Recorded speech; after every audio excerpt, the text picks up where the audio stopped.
Good morning, Ted. Good morning po sa inyong lahat. Salamat sa panahon. Ano po ang inyong take dito?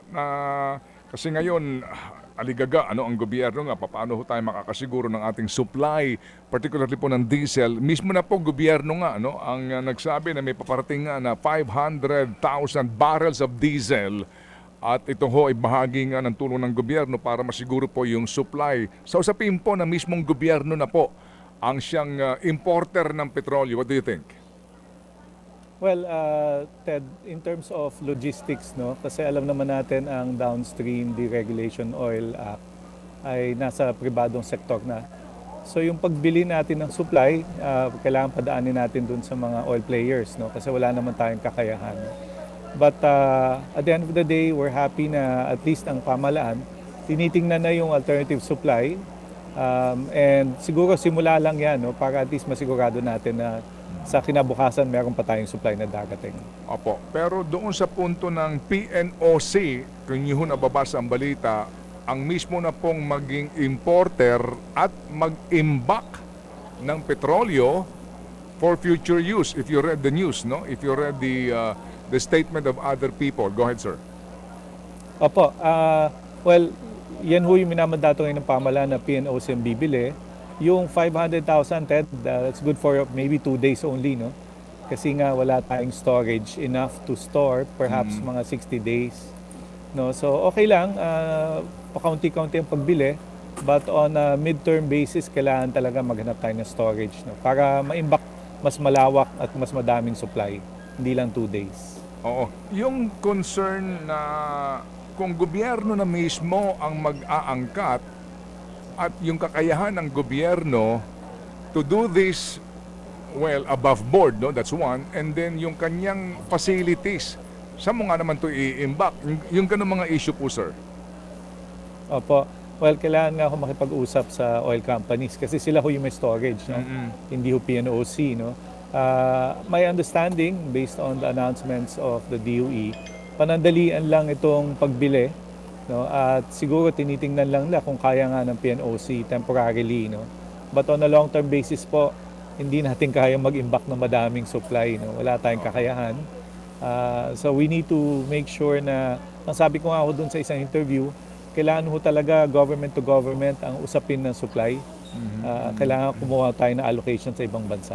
Okay, pero hopefully po, no, itong gusot na ito ay marisolba na and eventually dahan-dahan bagamat may katagalan, bumalik sa normal, no, ang supply ng krudo, siguro years yan, bibilangin. Pero yung ganun papel ng gobyerno, is it logical, is it wise for the government na ikaw na mismo nag-i-imbak ng petrolyo? Actually, Ted, on a long-term basis, hindi po. No? Kung maalala niyo po, nanggaling na po tayo dyan, yung Oil Price Stabilization Fund, panahon pa, no, noong 80s, hindi ho natin kaya talaga na tayo ang pamahalaan ng bumibili ng langis. No? Kaya nga ho, nilagay na yan sa mandato ng private sector. No? So, maybe on a short-term basis, kasi nga nakikita natin na may pangamba na baka yung supply natin mawala, no, after the month of April. So, okay lang. Sumubok lang muna ang PNOC. Tingnan ho natin kung kakayanin niya yung short-term na reserve. Okay. Ano ang take mo sa, well, ngayon si Senator Tito Soto, si SP Soto, nagpanukala na repeal, no, ng oil deregulation law. May nagsasabi naman it's about time to review this, no, pati si Secretary Garin. Ano ang take mo dito sa oil deregulation law? Actually, Ted, matagal na ho, siguro panahon ko pa, no, ilang beses na nagsampa ng kaso sa korte to question the wisdom of the Oil Seam Downstream Deregulation Act, no. Ang aking hong mas mahalagang issue ay kung number one, kaya ba ng pamahalaan mag-imbak, no, mag-supply, no. Number two, kaya ba ng pamahalaan bumili, no. And yun sa dalawang tanong na yan, in the history of the energy industry, hindi ho sustainable on a long-term basis. No?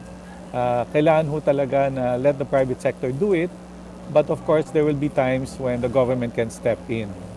So I think the Oil Deregulation Act should stay. Kung kailangan lang ho ng stricter monitoring on the prices, then kaya kong gawin yan ng DOE. Well, I'm sure you're aware, attorney, na meron ngayong pending case, di ba, sa RTC after na dumaan sa Supreme Court para lang pag-isahin yung kasong ito. Ito nga yung memorandum na inilabas ni former Secretary Cusi doon nga sa sinasabi na unbundling sa presyuhan ng petrolyo. Kumbaga, baka pwedeng hybrid tayo dito para lang natin masiguro na paano ba pinepresyohan ng oil companies per liter ang kanilang produkto. Anong take mo doon? Well, actually, kung number one, ang Downstream Deregulation Act po, hindi po siya nag-regulate ng price. No? So kung ang balak po natin i-regulate yung price, kailangan i-repeal. No? Yung unbundling o yung transparency, nakikita naman ho ng DOE yung individual components ng presyo ng langis. No? So hindi ko medyo naintindihan yung when we talk about unbundling, ano pa yung kailangang ilabas, no, ng mga oil companies. Nagsasubmit sila ng reports sa DOE. At kung meron namang sobra, remember ho, ang ating oil pricing ay naka-benchmark. No, nakikita ho natin yan sa Dubai, pati yung Mino Platts Singapore. So may batayan naman ho. Malalaman natin kung talagang labis-labis ang kanilang presyuhan. Alright, kasi iba naman ang argumento dati no, ng DOE nga, kaya nga nagkaroon ng kasuhan dito doon sa sinasabing transparency, no, paano ang presyuhan. Well anyway, pending ito ngayon sa hukuman, pero doon sa buong kaisipan ng review, how to be able to improve the law para lang nga masiguro yung transparency issue dito, more transparent, and then yung pagpasok ng gobyerno sa panahon na hindi lang yung predatory pricing kasi sa batas wala naman doon sa overpricing ibang batas daw ho nakakasakop noon, attorney. Opo, alam niyo yung presyuhan, hindi lang naman ho sa Pilipinas tumataas ngayon ang presyo ng langis. No? Buong mundo po, no? As I've said, meron naman tayong benchmark para tingnan kung ang presyo ay labis. No? I think ho, more than the issue of price, siguro ho medyo kailangan palitan na natin ang lifestyle. No? Lifestyle, and nung unang panahon ho, pinupush na ho namin na yung public transport, gawin na ho natin electric ang basehan, no? Para hindi tayo palagi na lang nag-rely on oil. No? Siguro ho, napapanahon na ibahin na ho natin. No? Huwag na ho tayong mag-rely sa paggamit ng gasolina o diesel. Ang electric po, napakamura na ho ngayon ang technology. Baka ho mas okay na magpalit na tayo. Okay, well, siguro nga Attorney Jay, no, yung binabanggit mo, yung kumbaga paradigm shift, yung pagiging aktibo ng gobyerno doon sa batas naman tungkol sa mga electric vehicle, di ba, na dapat may charging stations, no, kasi yun ang downside rito yung iba ayaw bumili kasi nga walang charging stations available kaya yung iba ang kanila hybrid pa din. Ted, actually dumadami na po, no. Ako mismo naka electric vehicle ho. Ang tawag ko sa sasakyan ko plug-in. Ibig sabihin, kapag ubos na yung baterya, gasolina automatic ang gagamitin ng sasakyan, no. So, wag po tayo mabahala, dumadami na ho ang charging station. Sa malls po, ang dami, no, libre pa nga. So, I think it's good it's high time that we shift para maiwasan tong problema ng langis. So you can call this as the silver lining dito sa crisis na ito para tayong lahat magising and we move to another paradigm. Palagay ko po, Ted, no, wake up call. No? Matagal na ho yung EV Wala akong pumapansin Pero ngayon, ako ho, hindi ko nararamdaman ang problema na langis. Naka-EV ako at nagcha-charge lang ako sa malls, no, pag nagpupunta ako. Kasi it is very difficult sa mga can afford, attorney, sa mga panahong ito. Itong EV kasi actually, Ted, again, no, yung public transport, pwede rin siya mag-EV.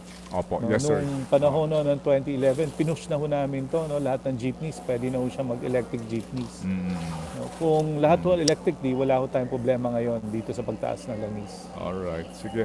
Attorney Jay, thank you for your time, sir. And sana nga po, no, tayong lahat po ay magising dito, lalo na ang ating mga policy makers at ang ating ang Panguluhan dito nga sa binabanggit po ninyo na time to change itong ating habit at nakagisnan na lagi nakasandal sa petrolyo. Salamat, Attorney. Maraming salamat, Ted. Thank you, Attorney Jay Layug po, dating DOE Undersecretary. Mga kapatid, para sa iba pang mga balita at impormasyon, sundan niyo po kami sa X, Instagram, Facebook at syempre sa TikTok, True Network PH. Mag-subscribe din po kayo ha sa aming YouTube channel, True Network. May website din po tayo, truenetwork.ph, at pwede nyo rin po kaming mapanood sa Channel 19 ang aming True FM TV. Lagi pa rin makinig sa radyo dito po sa 105.9 True FM dahil dito, laging true sa'yo, kapatid. Tayo sa totoo, tunay at tapat.